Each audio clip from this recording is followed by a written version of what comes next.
Translation handled by Doris Burkers. Will to serve. Awakening of the inner life. Wanting.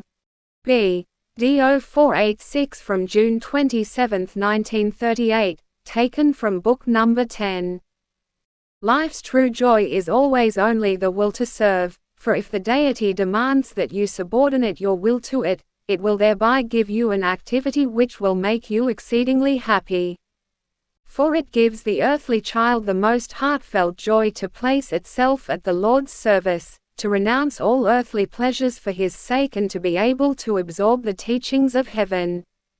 And so the will to serve will give the earthly child an abundance of gifts, for he who serves God is far above all those who rule on earth. The Lord gives His instructions to all creatures and each one carries out the Lord's will, yet unconsciously, through the activity which is given to it as a task in life.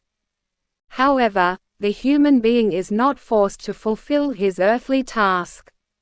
It is entirely up to him to freely create his life and in the midst of this life to choose the path to God or not. Whether he wants to serve or does not recognize God and only believes himself to be shaping destiny, but denies an eternal judge. The slightest question of thought in goodwill about the truth will help you on the path of realization, for the Lord gives all seekers the right clue. But it will be difficult for those who are completely without faith, who stifle every stirring of their heart for spiritual realization, who only see the world and its joys or sorrows and who can never separate their thoughts from the purely earthly. Where there is still a spark in them that longs for truth, where a thought is still able to soar into spiritual regions, the person will not be left alone and his spirit will receive the ray of light that shines into the darkness of the night. Then he will begin to understand everything that has happened to him so far. He sees his life passing by as a mirror image, and then thoughts awaken in him that are far removed from his actual views. He scrutinizes and weighs and compares. And he finds many a true word from the teaching of Christ, which only now becomes understandable to him. The soul now treads a new path. But just as all seekers are plagued by doubts, a spiritually orientated thought will also be rejected again and again at the beginning until it nevertheless asserts itself and is now firmly accepted in the heart, and thus the inner life of the person has awakened to lively activity. Many a step has to be taken again and again, but such a striving earthly child will be supported once it has turned to the question of the supernatural of its own free will.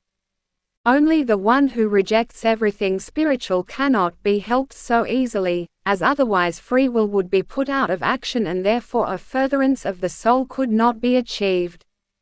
The constant groping and searching for spiritual truth will also make an earthly child receptive for every spiritual strength coming towards him.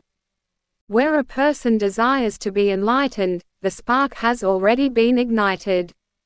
It is only a small flame, but it stimulates more diligent research and the power of darkness is broken.